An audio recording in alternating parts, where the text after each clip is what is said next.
എന്തല്ല എല്ലാവർക്കും സുഖം തന്നെയല്ലേ? നമുക്കിന്നൊരു ഗോതമ്പ് കൊണ്ടുള്ള ഒരു വെജ് മോമോസ് എങ്ങനെയാണ് ഉണ്ടാക്കുന്നത് നോക്കാം. അതിനായിട്ട് ഒരു കിണ്ണം എടുത്ത് വെച്ചിട്ട് അതിലേക്ക് 2 കപ്പ് ഗോതമ്പ് പൊടിയാണ് ഞാൻ ചേർത്ത് കൊടുക്കുന്നുണ്ട്.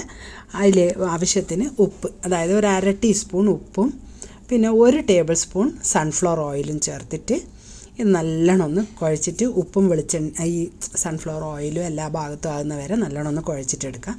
അതിന് ശേഷം ആവശ്യത്തിന് വെള്ളം ചേർത്തിട്ട് ഒരു ചപ്പാത്തി മാവിൻ്റെ പദത്തിൽ നല്ലോണം കുഴച്ച് ഉരുട്ടിയെടുക്കാം. ഉരുട്ടിയെടുത്തിട്ട് നമുക്കിതൊരു ഭാഗത്ത് വെക്കാം. കുറച്ച് കഴിഞ്ഞിട്ട് ബാക്കി മസാലയെല്ലാം ഉണ്ടാക്കണ്ടേ, നമുക്ക് സോസ് ഉണ്ടാക്കണം, മസാല ഉണ്ടാക്കണം. അപ്പോൾ ആ സമയം വരെ ഇത് അവിടെ ഇരുന്ന് ഒന്ന് കുതിർന്നോട്ടെ. അപ്പോൾ അതിൻ്റെ മുകളിലേക്ക് ഒരു ചെറുങ്ങനെ നനവുള്ള ഒരു തുണി വെച്ച് കൊടുത്തിട്ടുണ്ട്. അതവിടെ ഇരിക്കട്ടെ. ഒന്ന് മൂടി വെച്ചിട്ട് കുറച്ച് നേരം അതവിടുന്ന് കുതിരട്ടെ. ഇനി സോസ് ഉണ്ടാക്കാനായിട്ട് ഞാൻ കാശ്മീരി ചില്ലിയാണ് എടുത്തത്. ഒരു 8 മുളക് എടുത്തിട്ടുണ്ട്. 8 മുളക് ആയതുകൊണ്ട് തന്നെ എനിക്ക് എരിവ് തീരെ വേണ്ട, അതുകൊണ്ട് ഞാൻ എല്ലാത്തിൻ്റെയും കുരു പോക്കുന്നുണ്ട്. നിങ്ങൾ വേണമെങ്കിൽ എരിവ് കൂടുതൽ വേണ്ടവരാണെങ്കിൽ കുരുവോടും കൂടി എടുക്കാം കേട്ടോ. കണ്ടില്ലേ, ഞാൻ എല്ലാത്തിൻ്റെയും കുരു പോക്കി കളഞ്ഞ്. പിന്നെ ഒരു ഉള്ളി മുറിച്ചിട്ടെടുത്തിട്ടുണ്ട്. അതിലേക്ക് 2 തക്കാളിയും പിന്നെ ഈ കുരുപോക്കിയ മുളകിൻ്റെ തോലും കൂടി ഇട്ട് കൊടുത്തിട്ട് കുറച്ച് വെളുത്തുള്ളിയും ഒരു ചെറിയൊരു കഷ്ണം ഇഞ്ചിയും ഒരു 1/2 കപ്പ് വെള്ളം ഒഴിച്ചിട്ട് അടുപ്പത്ത് വെച്ച് നമുക്കിതാ ഒരു 5-6 വെളുത്തുള്ളിയും 1/2 ടീസ്പൂൺ ഇഞ്ചിയും നല്ലോണം ഒന്ന് തിളക്കട്ടെ. ഇനി ഞാൻ കുറച്ച് നേരം മുമ്പേ പുതിർത്ത് വെച്ച ഒരു ചെറിയൊരു നെല്ലിക്കേൻ്റെ വലിപ്പത്തിൽ ചെറിയൊരു കഷ്ണം പുളി ഇട്ട് കൊടുത്തിട്ടുണ്ട്. എല്ലാം കൂടി നല്ലോണം തിളച്ച് വരുന്നുണ്ട്. കണ്ടില്ലേ, റെഡി ആയിട്ടുണ്ട്. ഇനി നമുക്കിത് സ്റ്റൗ ഓഫ് ചെയ്തതിന് ശേഷം ഉപ്പിട്ട് കൊടുക്കുന്നുണ്ട് ഞാൻ. നല്ലോണം തണുത്തതിന് ശേഷം ഇത് നമുക്ക് മിക്സി ജാറിലിട്ടിട്ട് നല്ലോണം ഒന്ന് അരച്ചിട്ടെടുക്കാം. തണുത്ത് വന്നിട്ടുണ്ട്, കണ്ടില്ലേ. ഇനി ഇത് മിക്സി ജാറിലിട്ടിട്ട് നല്ലോണം ഒന്ന് അരച്ചിട്ടെടുക്കാം. ഇതാ കണ്ടില്ലേ, നല്ല സോസ് റെഡി. അതവിടെ ഇരിക്കട്ടെ. ഇനി നമുക്ക് ഫില്ലിങ് തയ്യാറാക്കാം. അതിനായിട്ട് ഒരു കടായി അടുപ്പത്ത് വെച്ചിട്ടുണ്ട്. അതിലേക്ക് 2 ടേബിൾ സ്പൂൺ നല്ലെണ്ണയാണ് ഒഴിച്ചു കൊടുത്ത്, അതായത് നമ്മൾ എള്ളെണ്ണ. അതിലേക്ക് 2-3 വെളുത്തുള്ളി പൊടിയായിട്ട് അരിഞ്ഞത് ചേർത്തിട്ട് നല്ലോണം ഒന്ന് മൂപ്പിച്ചെടുക്കാം. മൂത്തതിന് ശേഷം വളരെ പൊടിയായിട്ട് അരിഞ്ഞ ഒരു വലിയുള്ളി എന്ന് പറയുമ്പോൾ ഒരു അരക്കപ്പിൻ്റെ അരക്കപ്പേ ഉള്ളൂ കേട്ടോ. 1/2 കപ്പ് ഉള്ളിയും ചേർത്തിട്ട് നല്ലോണം ഒന്ന് ഇളക്കി കൊടുക്കാം. അത് അധികം വേവേണ്ട ആവശ്യമൊന്നുമില്ല വലിയുള്ളി. അതിന് ശേഷം 10 ബീൻസും കുറച്ച് തടിയുള്ള ഒരു ക്യാരറ്റും 1/2 കപ്പ് പച്ചപ്പട്ടാണിയാണ്. ഇനി ഈ സമയത്ത് നിങ്ങൾക്ക് ക്യാപ്സിക്കോ ക്യാബേജ് തന്നെ വയലറ്റ് ക്യാബേജെല്ലാം ഉണ്ടാവും, അതെല്ലാം ചേർത്ത് കൊടുക്കാം. കൂടെ തന്നെ ഒരു 1/2 ടീസ്പൂൺ ഉപ്പ് ചേർത്ത് കൊടുത്തിട്ടുണ്ട്. പിന്നെ ഒരു കപ്പ് പൊടിയായിട്ട് കൊത്തി അരിഞ്ഞ് ക്യാബേജും ചേർത്ത് കൊടുത്തിട്ടുണ്ട്. നല്ലോണം ഒന്ന് ഇളക്കി കൊടുക്കാം.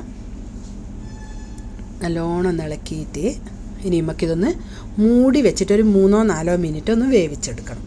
മൂടി വെച്ചിട്ട് അത് വേണ്ടേ, പെട്ടെന്ന് വെന്ത് കിട്ടും കേട്ടോ. ഇതെല്ലാം വേവ് കുറഞ്ഞ പച്ചക്കറികളല്ലേ. കണ്ടോ, 3 മിനിറ്റ് ആയിട്ടുണ്ട്. നല്ലോണം വെന്ത് വന്നിട്ടുണ്ട്. ഇനി നമുക്കിതിലേക്ക് കുറച്ചൊരു മുളക് പൊടി ചേർത്ത് കൊടുക്കാം. ഒരു 1/2 ടീസ്പൂൺ കാശ്മീരി ചില്ലിയാണ് ഞാൻ ചേർത്ത് കൊടുത്തിട്ടുള്ളത്. അപ്പോൾ അതാ നല്ലോണം ഒന്ന് ഇളക്കി കൊടുത്തതിന് ശേഷം ഇനി നമുക്കിതിൽ സോയാ സോസ് ചേർത്ത് കൊടുക്കണം. 1 ടേബിൾ സ്പൂൺ സോയാ സോസും 1 ടേബിൾ സ്പൂൺ വൈറ്റ് വിനീഗറാ. സോയാ സോസ് ഒഴിച്ച കപ്പിൽ തന്നെ ഒഴിച്ചത് കൊണ്ട് അതിൻ്റെ കളർ അങ്ങനെ. അതും കൂടി ചേർത്തിട്ട് നല്ലോണം അതേ തീ തന്നെ ഇട്ട് നല്ലോണം ഒന്ന് ഇളക്കി അതിൻ്റെ ആ വെള്ളം എല്ലാം ഒന്ന് വലിഞ്ഞ് വരട്ടെ. ഇനി നമുക്ക് സ്റ്റൗ ഓഫ് ചെയ്തിട്ട് മാറ്റി വെക്കാം. ഇനി മോമോസ് വെക്കാൻ വേണ്ടിയിട്ടുള്ള തട്ടിലെല്ലാം എണ്ണ തടവി വെക്കാം. അത് ഒരു ഭാഗത്തിരിക്കട്ടെ. ഇനി നമുക്ക് നമ്മളെ മാവ് എടുത്തിട്ട് നല്ലോണം പരത്തി ഉരുട്ടി നീട്ടിയെടുക്കാം. എന്നിട്ട് ഒരു 4 കഷ്ണമാക്കിയിട്ട് ഇത് മുറിച്ചെടുക്കുന്നുണ്ട് ഞാൻ. ബാക്കി 3 മാറ്റി വെച്ചിട്ട് ഒരു കഷ്ണം ആദ്യം പരത്തി നമുക്ക് മാക്സിമം ചെറിയ ഉരുളകളാക്കിയാൽ നിങ്ങൾക്ക് പരത്തുവാൻ പാടായിരിക്കും. ഇതാകുമ്പോൾ വേഗം കഴിയും. ഒരു ചെറിയൊരു കപ്പെടുത്തിട്ട് നമുക്ക് നമ്മൾ ആവശ്യത്തിനുള്ള വലിപ്പത്തിൽ മുറിച്ചും എടുക്കുകയോ വേണ്ടു, വേഗം കഴിയും. ഇതാവുമ്പോൾ കണ്ടില്ലേ, ഒരൊറ്റ തേക്കൽ ഞാൻ എത്ര മോമോസ് കിട്ടി കണ്ടില്ല. എന്നിട്ട് ഓരോന്നെടുത്തിട്ട് അതിലേക്ക് മോമോസ് പരത്തുന്നത് ഞാൻ ഇതിൻ്റെ മുമ്പേ ഒരു ചിക്കൻ മോമോസിൻ്റെ ഒരു വീഡിയോ ഇട്ടിട്ടുണ്ട്. അതിൻ്റെ ലിങ്ക് ഞാൻ ഡിസ്ക്രിപ്ഷനിൽ കൊടുക്കാം, അതിൽ നോക്കാം കേട്ടോ. പല രീതിയിലും ഞാൻ ഉണ്ടാക്കുന്ന അതിൽ കാണിച്ചിട്ടുണ്ട്. കണ്ടില്ലേ?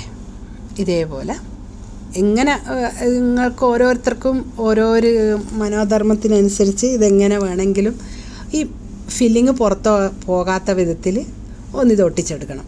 അത്രയേ ഉള്ളൂ.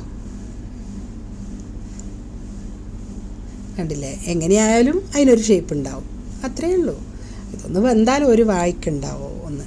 അപ്പോൾ അങ്ങനെ എണ്ണ തടവിയ തട്ടിലെല്ലാം വെച്ചിട്ടുണ്ട്. ഇനി ഇത് ഇഡ്ഡലി തട്ടിൽ വെള്ളം തിളക്കുന്നുണ്ട്, ഇഡ്ഡലി പാത്രത്തിൽ. അതിലേക്ക് ഇറക്കി വെച്ചിട്ട് നമുക്കിതൊരു 8 മുതൽ 10 മിനിറ്റ് വരെ വേവിച്ചെടുക്കാം. അതായിരുന്നു വേവട്ടെ. മൂടി വെച്ചിട്ട് വേവട്ടെ. വെന്ത് വന്നിട്ടുണ്ട്. ഇനി നമുക്കിതൊരു പാത്രത്തിലേക്ക് മാറ്റിയിട്ടുണ്ട്. കണ്ടോ? നല്ല അടിപൊളി മോമോസും ചട്നിയും. എല്ലാവരും ഉണ്ടാക്കി കഴിച്ചു നോക്കി അഭിപ്രായം അറിയിക്കാൻ മറക്കണ്ട. അടുത്ത ആഴ്ച പുതിയൊരു വീഡിയോയുമായിട്ട് കാണുന്നത് വരെ എല്ലാവർക്കും താങ്ക് യു.